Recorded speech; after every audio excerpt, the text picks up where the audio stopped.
एक तरफ भारत दुनिया की सबसे बड़ी लोकतांत्रिक ताकत होने का दावा करता है और दूसरी तरफ इलेक्शन कमीशन जैसी महत्वपूर्ण बॉडी की स्वतंत्रता पर नए नए सवाल उठ रहे हैं। जब ईवीएम्स की रिलायबिलिटी, इलेक्टोरल रोल्स की ट्रांसपेरेंसी और पॉलिटिकल इंटरफेरेंस पर डिबेट्स अपनी चरम सीमा पर हैं, तब अनूप बरनवाल जजमेंट का फेट और दिसंबर 2023 का नया कानून का इम्पैक्ट एक और बड़ी चुनौती बन चुका है। भारत के संविधान ने इलेक्शन कमीशन को एक इंडिपेंडेंट संस्था बनाया, लेकिन क्या यह वास्तव में इंडिपेंडेंस एंजॉय करता है या फिर ये भी एक एग्जीक्यूटिव का पॉलिटिकल हथियार बन चुका है? आइए इसी पे चर्चा करते हैं। कॉन्स्टिट्यूशन, सुप्रीम कोर्ट और राजनीति के इस चौराहे पे इलेक्शन कमीशन की असली हैसियत क्या है? क्या इलेक्शन कमीशन सच में इंडिपेंडेंट है? The Indian constitution, conversations with power bye Gautam Bhatia की बुक से लिया गया एक एग्जर्प हमें भी इन सवालों के जवाब देता है। आर्टिकल 324 ऑफ इंडियन कॉन्स्टिट्यूशन कहता है कि इलेक्शन कमीशन के पास इलेक्शंस की सुपरिटेंडेंस, डायरेक्शन और कंट्रोल का अधिकार होगा। ये भी स्पष्ट है कि चीफ इलेक्शन कमिश्नर और इलेक्शन कमिश्नर्स की नियुक्ति राष्ट्रपति के द्वारा होगी।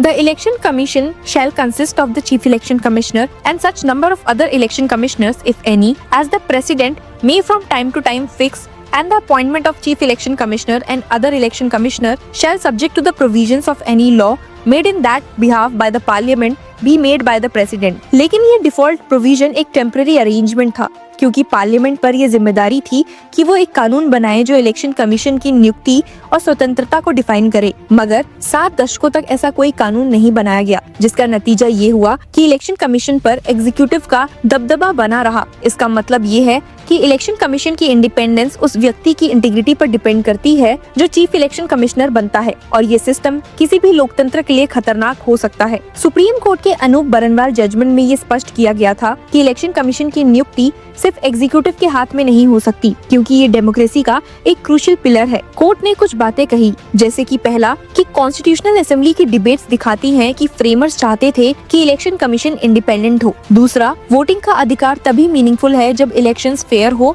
और इलेक्शन कमीशन प्रेशर मुक्त हो। तीसरा, पार्टी सिंबल्स का एलोकेशन, इलेक्शन कंडक्ट और मॉडल कोड ऑफ कंडक्ट जैसी पावर्स इलेक्शन कमीशन के हाथ में है। अगर ये एग्जीक्यूटिव के प्रभाव में आएगा तो इलेक्शंस का फेयरनेस खत्म हो जाएगा। The court said the constitutional right to vote would be meaningless without the existence of a body that was placed in charge of conducting free and fair elections। इसी वजह से सुप्रीम कोर्ट ने एक interim arrangement किया, जिसमें prime minister, leader of opposition और chief justice of India मिलकर election commission की नियुक्ति करेंगे। लेकिन ये सिर्फ एक टेम्पररी सॉल्यूशन था पार्लियामेंट के कानून बनाने तक। बुक में लिखा गया है कि अगर हम बात करें पार्लियामेंट के नए कानून की, तो ये अनूप बरनवाल जजमेंट की जीत है या फिर हार। दिसंबर 2023 में पार्लियामेंट ने एक नया बिल पास किया, जिसमें प्राइम मिनिस्टर, अ कैबिनेट मिनिस्टर और लीडर ऑफ ऑपोजिशन को मिलाकर इलेक्शन कमीशन का सिलेक्शन कमेटी बनाया गया। मुद्दा ये है कि चीफ जस्टिस को हटा दिया गया, जो सुप्रीम कोर्ट की रूलिंग के एसेंस को तोड़ने जैसा था। While there could be many different ways of guaranteeing this, from a non-partisan selection body to a multi-partisan selection body,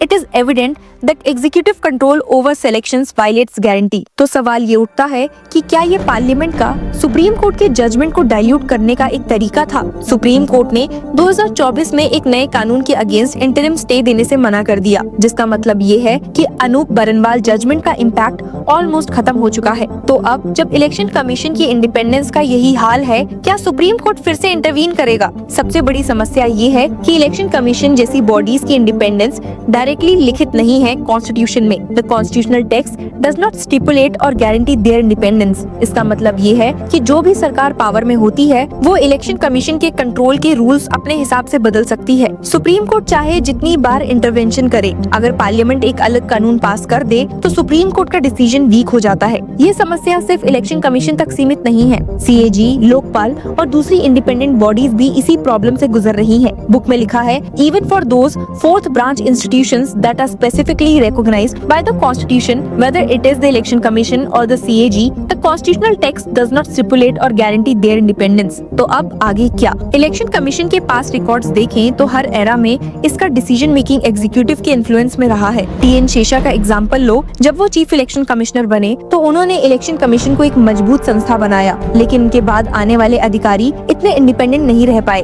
2019 और 2024 के इलेक्शंस में भी एलिगेशंस आए कि इलेक्शन कमीशन ऑफ इंडिया का बायस रूलिंग गवर्नमेंट की तरफ है। कई जगह मॉडल कोड ऑफ कंडक्ट के वायलेशंस पर सिलेक्टिव एक्शन लिया गया। The election commission itself has had a checkered history with its reputation for independence and impartiality, more a function of the personalities of individual chief election commissioner rather than the manner and the process through which they are appointed। मतलब अगर chief election commissioner एक strong व्यक्ति है तो election commission independent रहेगा, नहीं तो executive का पपेट। क्या ये डेमोक्रेसी का एक सही मॉडल हो सकता है? अगर भारत में इलेक्शन कमीशन की इंडिपेंडेंस को चैलेंज किया जा रहा है तो क्या दूसरी डेमोक्रेटिक देश भी इसी प्रॉब्लम से गुजर रहे हैं? यूएसए का एग्जांपल ले तो वहाँ पर फेडरल इलेक्शन कमीशन एक बाय पार्टीशन बॉडी है जिसमें इक्वल नंबर ऑफ डेमोक्रेट्स और रिपब्लिकन्स हैं। कोई भी एक पार्टी पूरा कंट्रोल नहीं ले सकती। यूके का इलेक्शन कमीशन एक कम्प्लीटली इंडिपेंडेंट बॉडी है जो पीएम और रूलिंग पार्टी के कंट्रोल में नहीं होता। जर्मनी में इलेक्शन मॉनिटरिंग और वोटर रजिस्ट्रेशन स्टेट लेवल पे होता है जो नेशनल गवर्नमेंट के कंट्रोल से दूर है। तो सवाल ये है कि अगर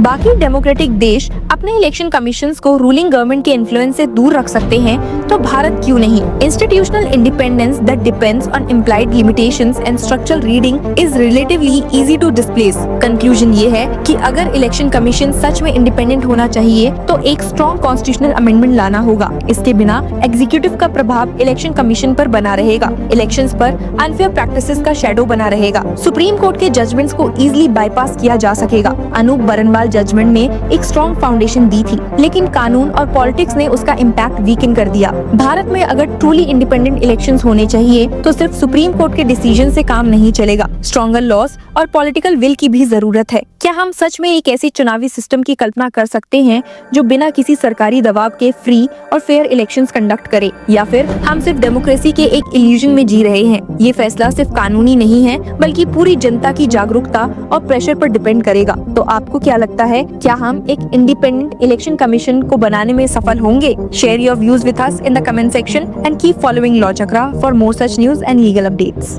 hello law lovers and justice seekers, welcome to law Chakra. हम आपके लिए लेकर आए हैं कुछ बहुत ही exclusive. Introducing law Chakra prime membership, जो आपको देगा exclusive access like never before. चाहते हो कि सबसे पहले आपको मिले latest legal updates? Law Chakra prime के साथ आपको मिलेगा early access to exclusive content, critical case analysis, courtroom battle का ब्रेकडाउन, वो भी बाकी व्यूअर्स से पहले। मोर अपडेट्स, मोर एनालिसिस, यानी कि फुल इनसाइडर एक्सेस, वो भी बस घर बैठे। यही नहीं, प्राइम मेंबर को मिलेगा access to exclusive interview session with renowned जजेस, लीगल एक्सपर्ट्स एंड लॉयर्स। ऐसे इनसाइट्स जो आपको कहीं और नहीं मिले। इसी के साथ अगर आप कभी सोचे कि हम कैसे लेकर आते हैं आपके लिए ये लीगल अपडेट्स, तो इसके लिए भी प्राइम मेंबर्स के लिए है हमारे पास एक special sneak peek behind the scenes of law chakra. Brainstorming session से लेकर ब्लूपर्स तक सब कुछ। In short, more content, more update and more analysis. Political legal controversies हो या इन डेप्थ लीगल सेशंस, सब कुछ आपको मिलेगा एट वेरी मिनिमल प्राइस। बनिए लॉ चक्रा की प्राइम मेंबर और अनलॉक कीजिए full potential of legal knowledge. अभी ज्वाइन कीजिए।